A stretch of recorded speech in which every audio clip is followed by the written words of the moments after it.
My name is Martin Matter with the Witness to War Foundation. It is March 27th, 2014, and we are in Hiawassee, Georgia. I'm sitting with Mr. Peter Leaming, Peterleaming,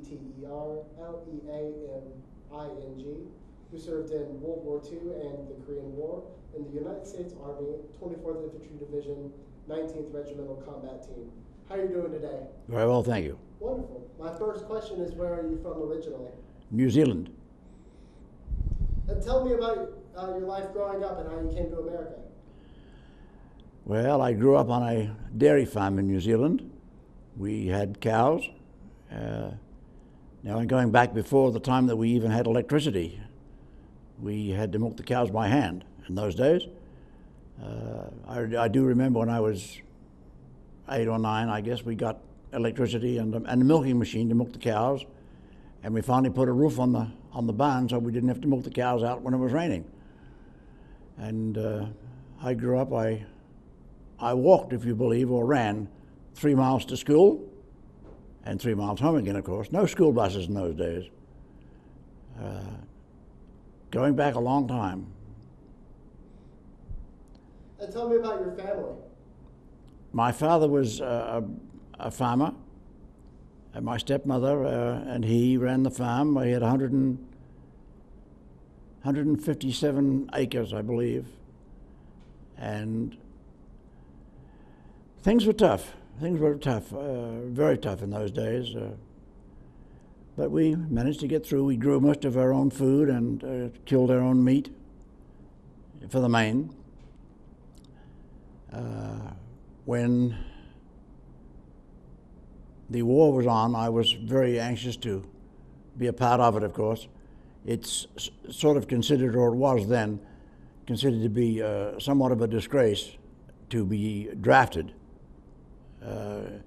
All able-bodied men were expected to enlist, and I did. When I was 17 and a half, I got permission from my father to go in, and I went into the Royal New Zealand Air Force. We did boot camp at a place called Harewood in Christchurch, Auckland, or rather Christchurch, New Zealand.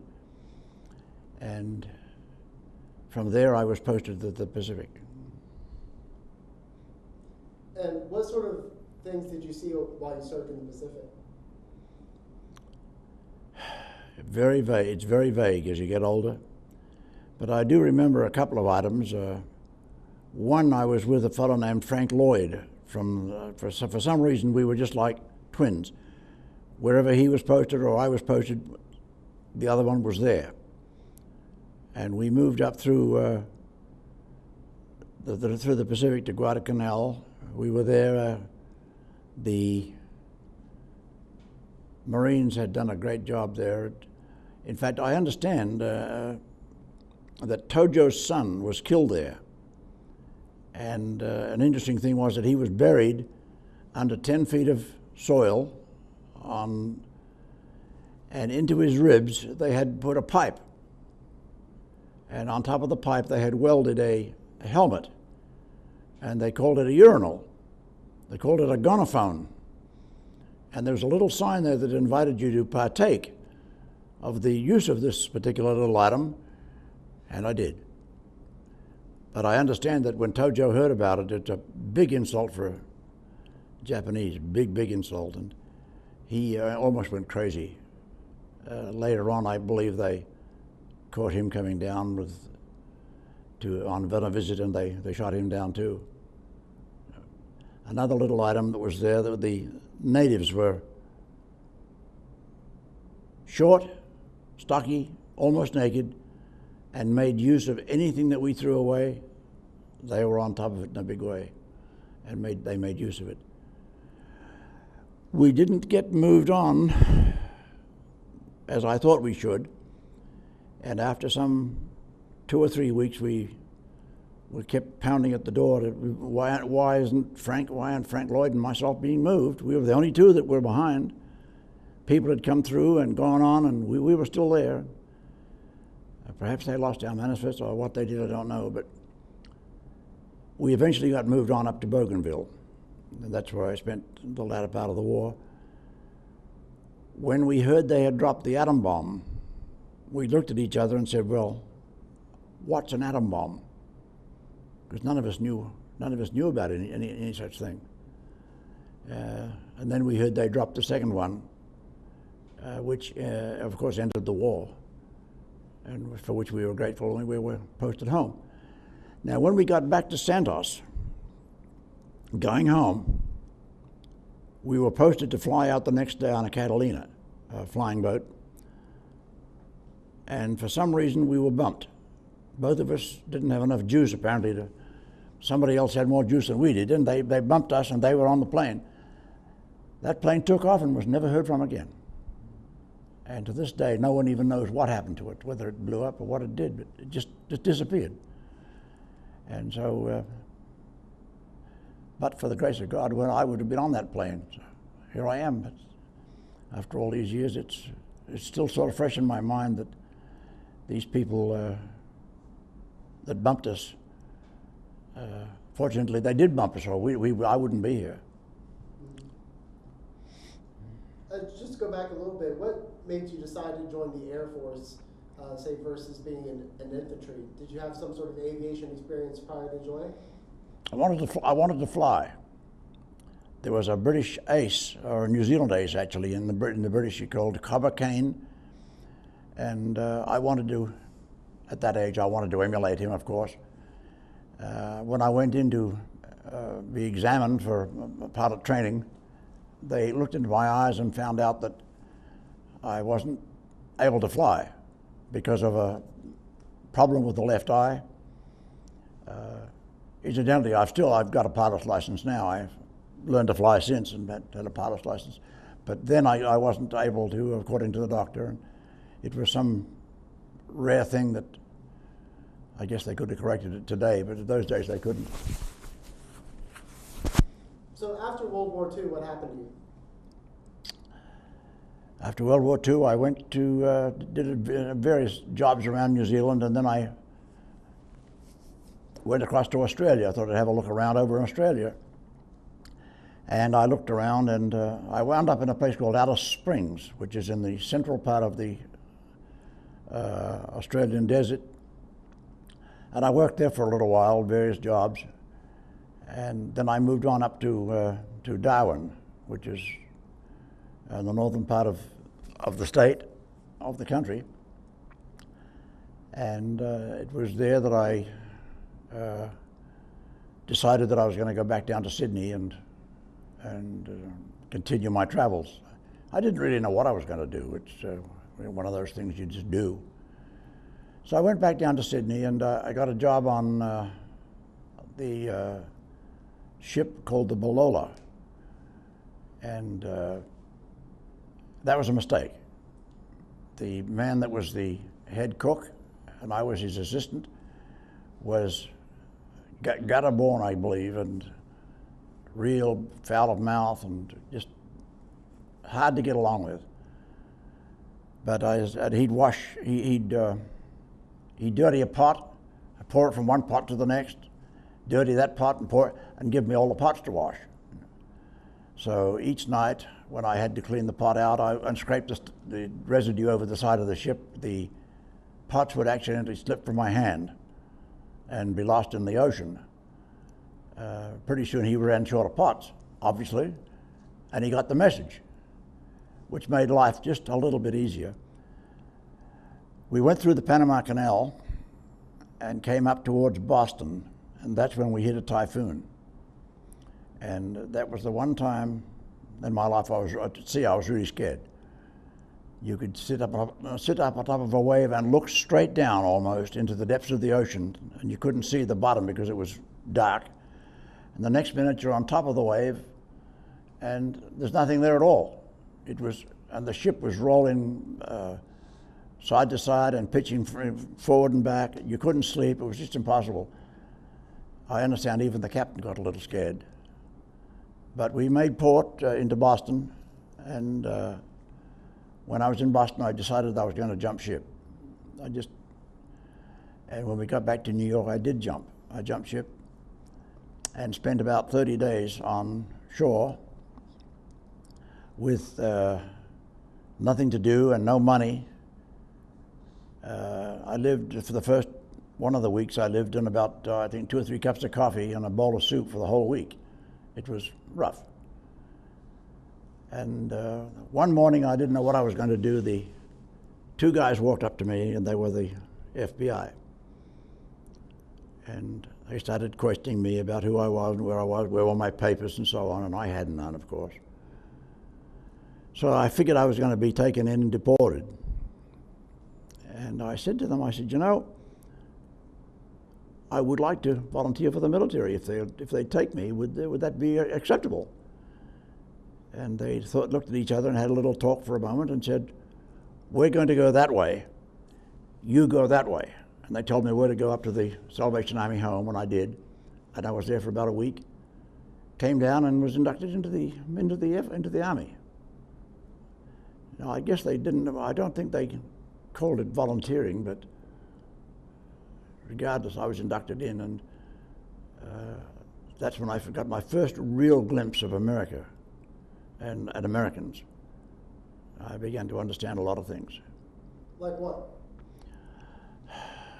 The language, for one thing. Many of them didn't understand me, and I didn't understand them. When I got into the military, I went down to Aberdeen, Maryland. They moved me down there. And I had been without food and proper sustenance for so long that I got very sick, because they used to keep us out in the cold. And so I spent about a week in the hospital recovering, getting good sustenance and good food, rest, and warmth.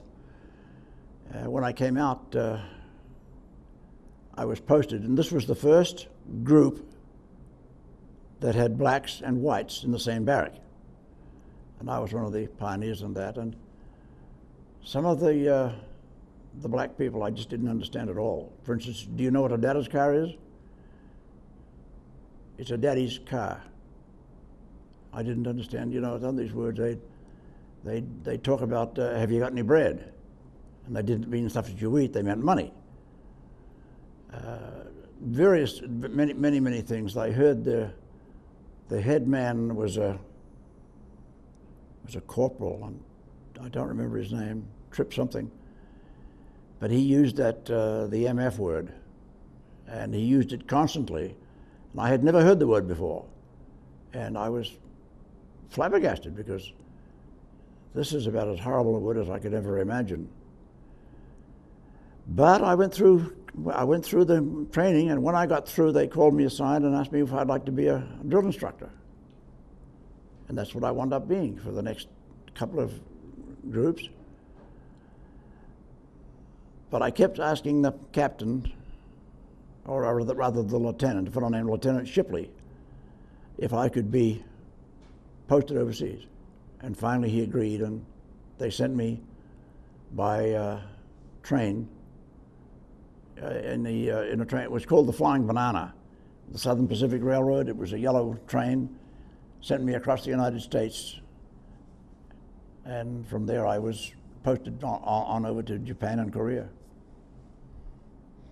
Incidentally, going across the ocean on that trip, we struck another typhoon, the second one I've had, and everybody was sick.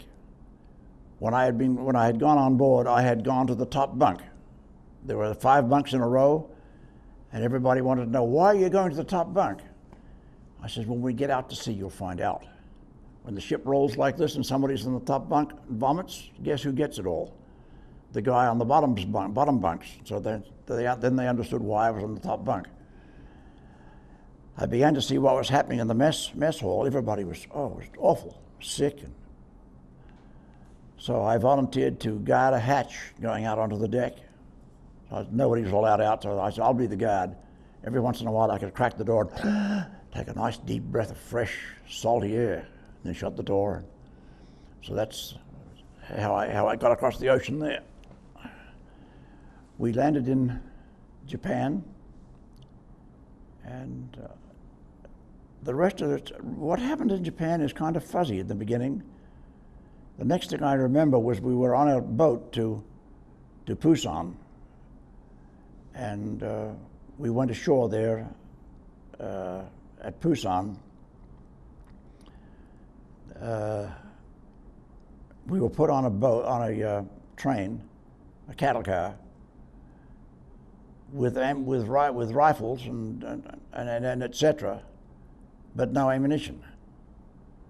And we were told that we might be attacked at any time, which made us feel really comfortable.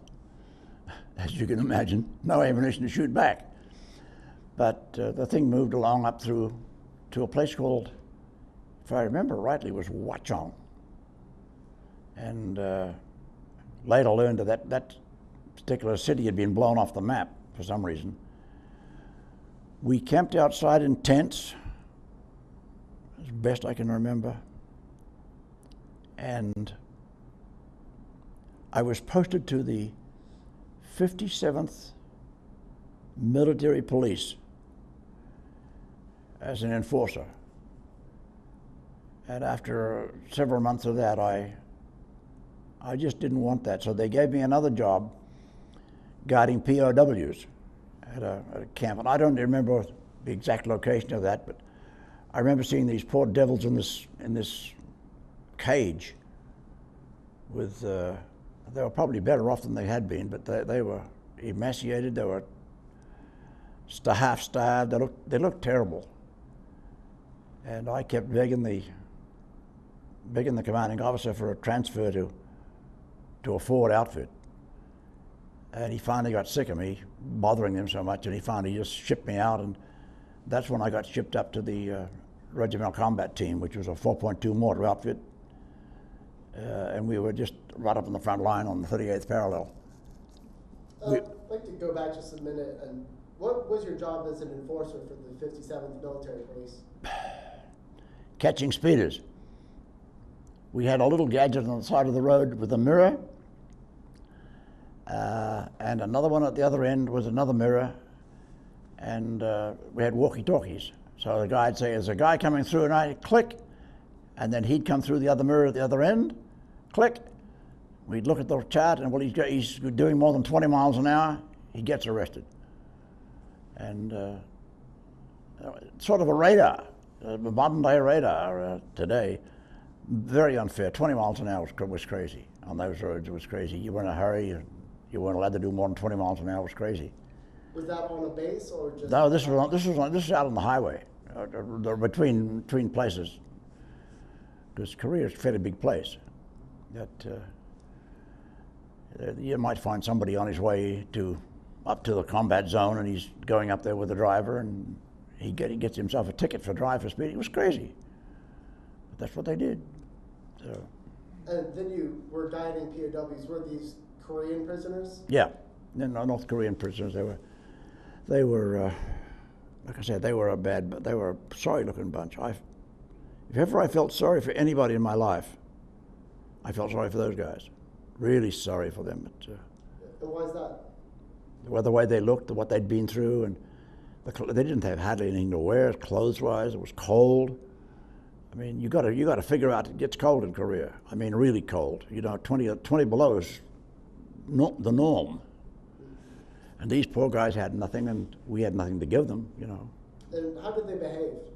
Well, they were glad it was over. I'm sure they were glad it was over. But they had dysentery and all kinds of things. I think some of them must have died. I don't know. I wasn't in the know on all that, but it was bad. And they were better off, I'm sure, than when they had been in the units before them.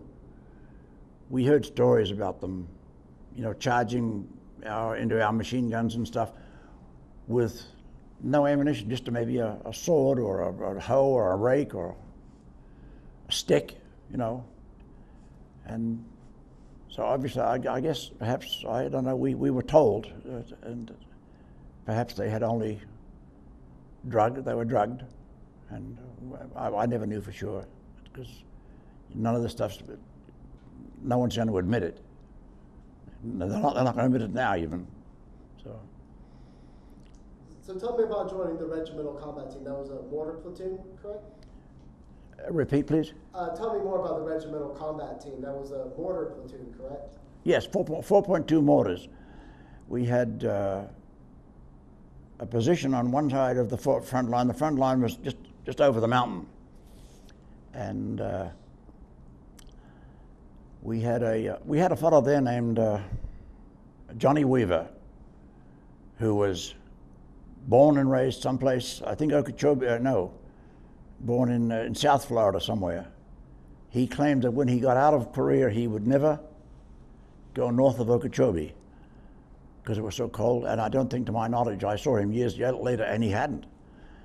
But it was a team, and my job was to unpack the mortar round and pass it to the man who put it in there, who dropped it down the tube.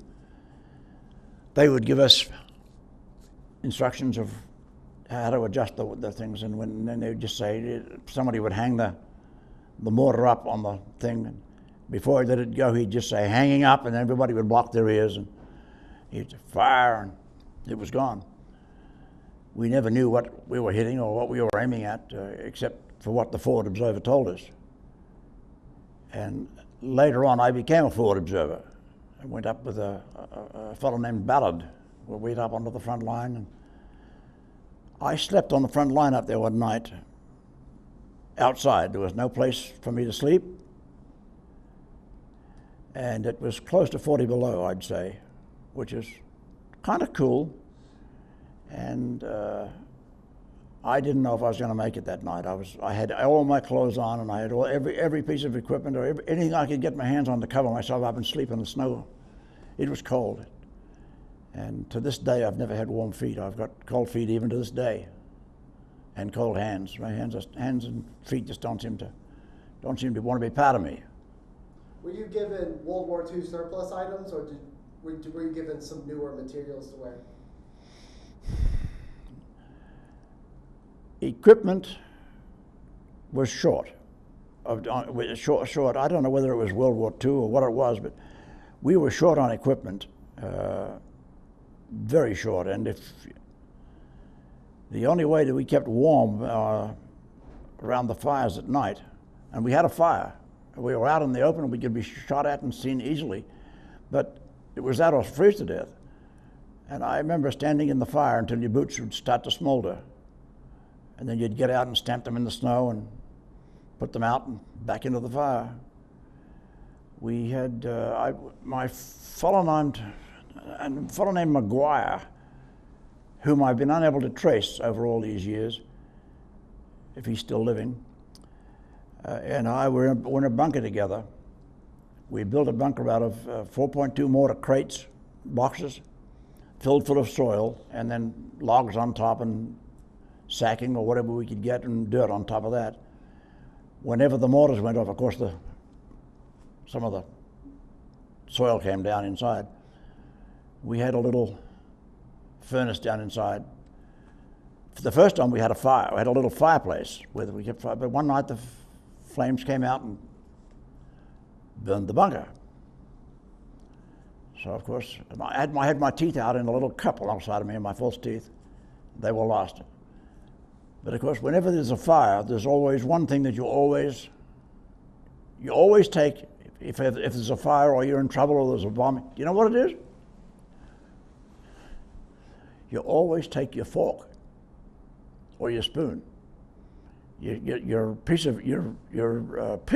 rifle is secondary. It comes next. But you always take something because you got to eat.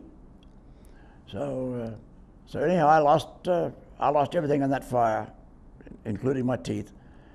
Back to the rear I went to get a new set of teeth, which took me about a week. While I was back in the rear, and I don't remember where the rear was offhand, but I had to go to the bathroom. So I go down there, and it was cold, sitting down there, with your pants off. It's cold. So I peeked in the officers' latrine. They had heaters. Now, whether their posteriors were more sacred than mine, I don't know. But it didn't seem fair to me that they had warm posteriors and mine was cold. It didn't seem fair.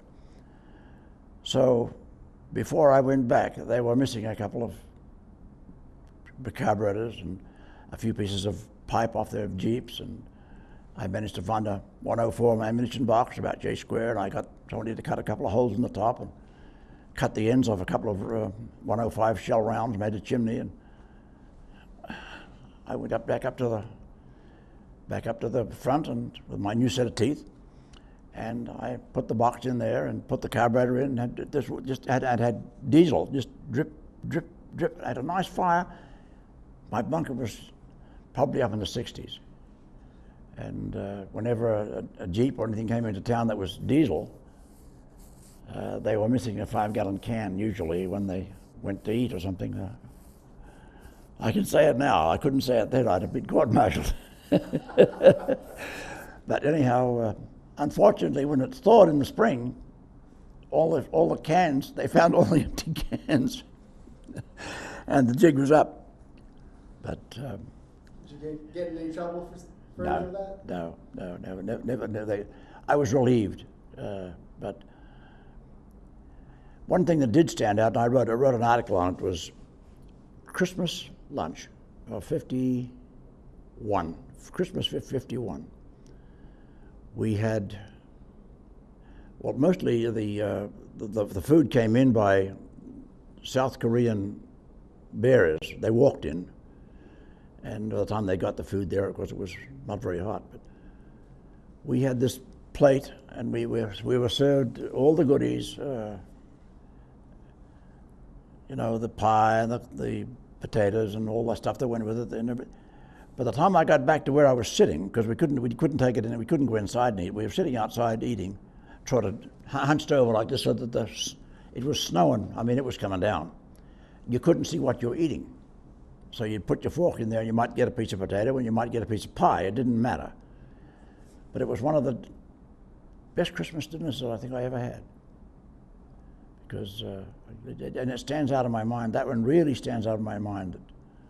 That we were relieved. I don't remember when we were relieved. I was in Korea 5 months. Five months, and we got moved back to Japan to regroup or whatever they decided they wanted us to do.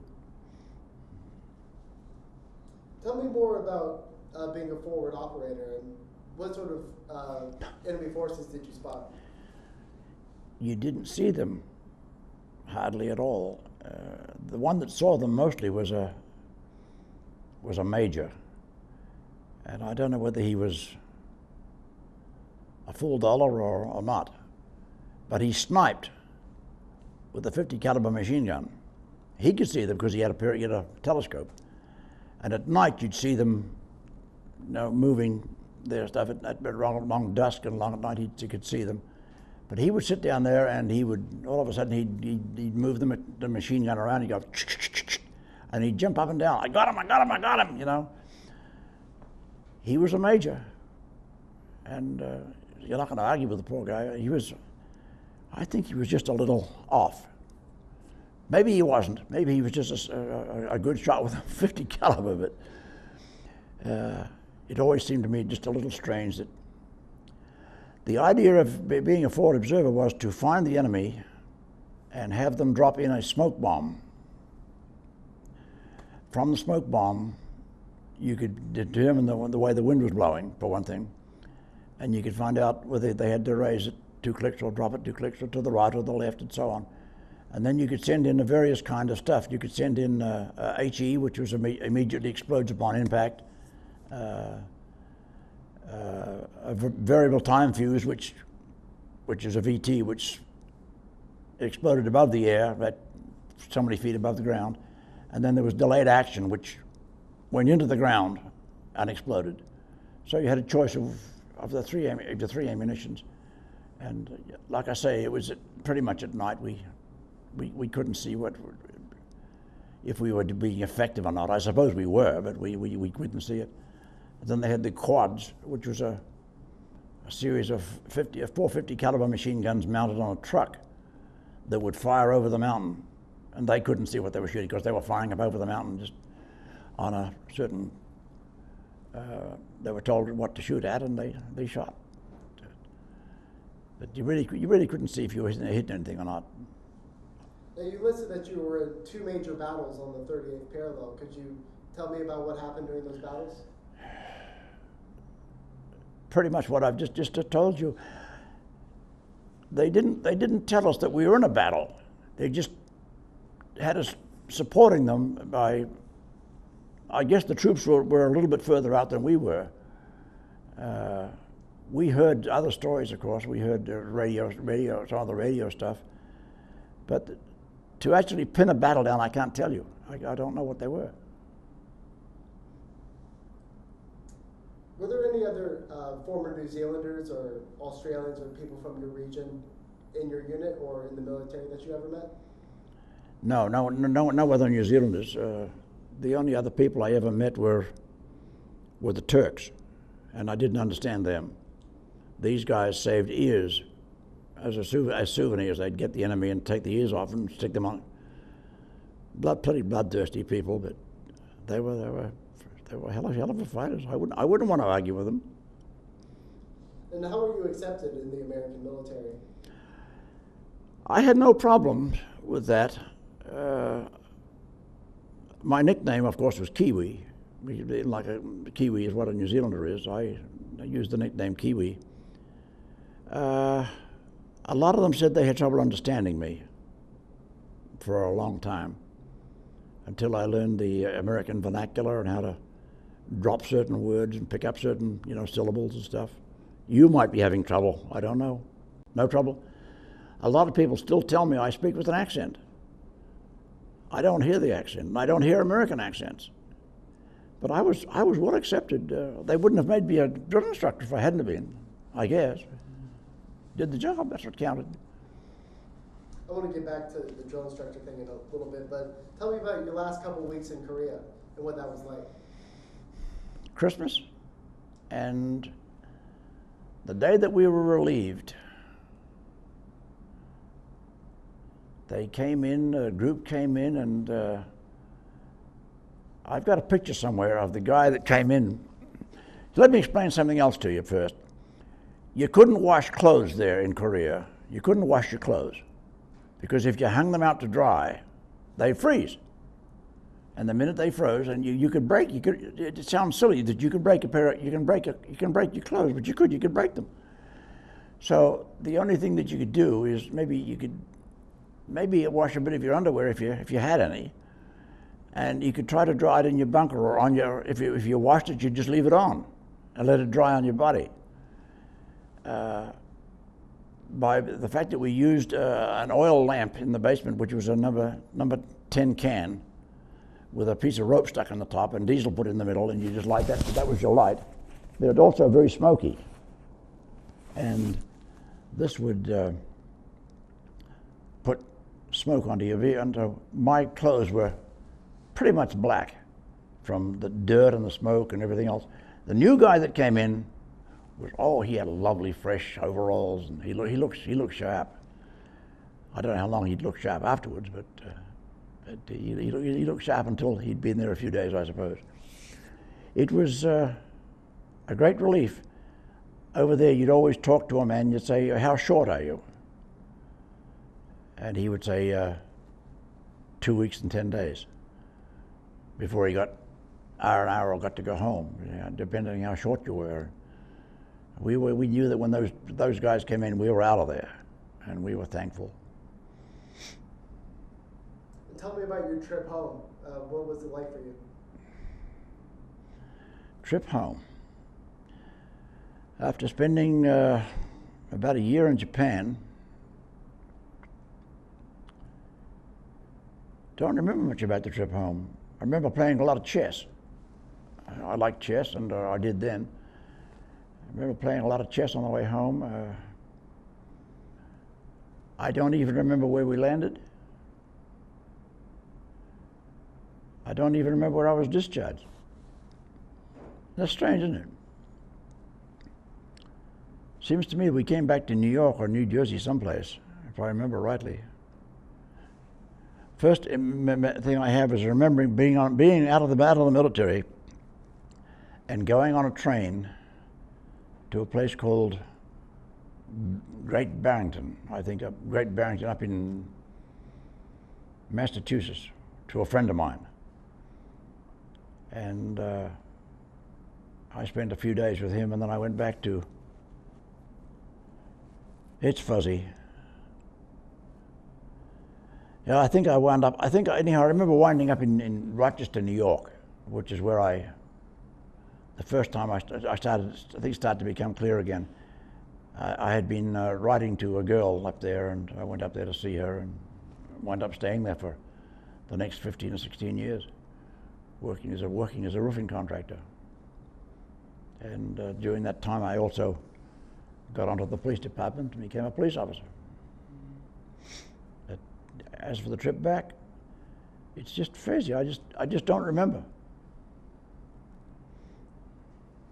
Well, just a couple more questions. Do you have any stories about being a drill instructor that you'd like to share?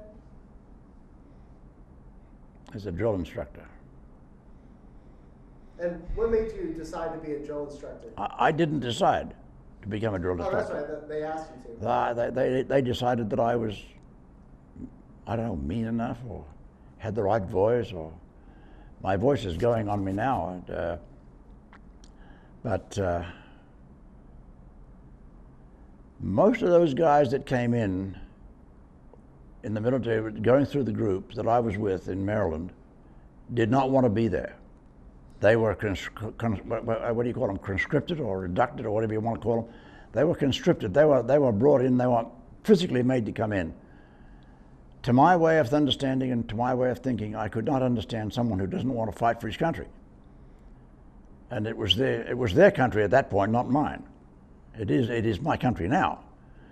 But back in those days, I was sort of a mercenary in another country. And I remember feeling I couldn't feel sorry for those guys. They came in and I made them run. I was probably mean. I remember one thing in particular, just one item I can remember. We were on the firing range, and somebody came around with a rifle and said, "This thing is jammed, Corporal, this thing's jammed."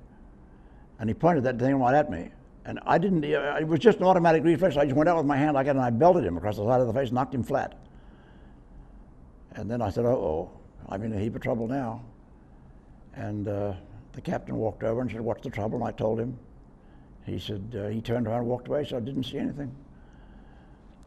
Praise the Lord for an understanding captain. But he could have court-martialed me. And one of the other little tricks I had was to give someone push-ups. Get down and give me 10. Well, when I think his lieutenant colonel came by and he saw me doing this, he said, "You can't do that, Corporal, you can't do that unless you do it with them." I got pretty good at push-ups, I'll tell you. I give you 10 push-ups, I get down, so I got, so now give me 10. And some of them couldn't give you 2. We had one guy there that couldn't give you any. He'd get down and there was just no way he was going to get up. He didn't last long in the service. Oh, one other thing. We had a nice little fellow, maybe I shouldn't tell you this. A fairy came into the group, and he wanted to perform on all the troops. And he didn't last very long either. He just, I don't know what it's like now, but I know what it was like then, and wasn't very highly thought about. But something that I hadn't thought about in a long time. What was the strangest thing you ever saw, either as a drill instructor or while you were overseas in Korea? The strangest thing? Well, there was nothing strange while I was in base. I might add here that while I was on base, somebody suggested to me that I go to school and get my GED. And I don't know who that guy was, but I'd like to praise his name, because I went ahead and got it, and it stood me in good stead later. Strangest thing I saw, I think, in Korea was some of the underground bunkers. These people lived under the ground like rabbits. And they had cities under the ground, whole hospitals, a whole bit all under the ground. Strange. I never got to go into them, but I remember seeing some of them, and like they go into a hole like a rabbit. And I don't like being underground. The only time I want to be underwater is under the shower. Did you have any memorable experiences with Korean citizens?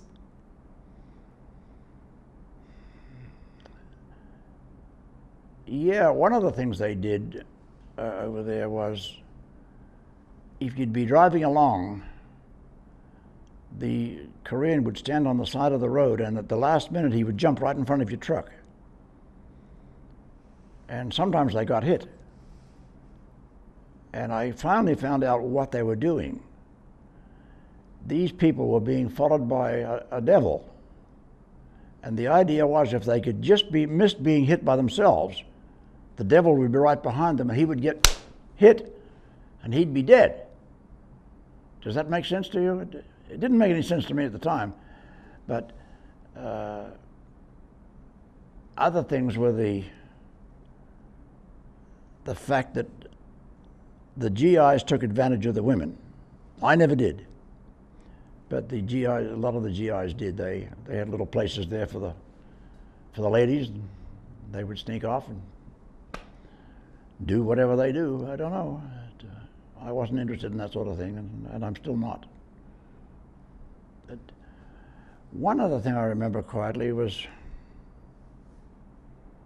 and I don't even remember where it was. But someone gave me a bottle of whiskey, and apparently they had a way of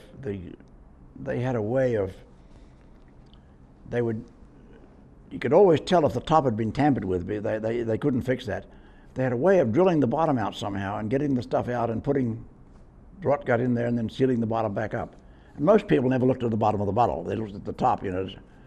I drank some of this stuff, and it probably would have killed me. But there was a guy there that walked me around, up and down, up and down. He said, "You can't go to sleep, up and down until the stuff wore off." And I don't know who that was. All I knew was all I knew his name was Lofty. That's all I remember. Long time ago. You're bringing stuff out that I'd never thought about in years. Yeah. That just means I'm doing a good job. Mm-hmm. You're doing a good job. Did you have any leader that particularly inspired you while you were in the military?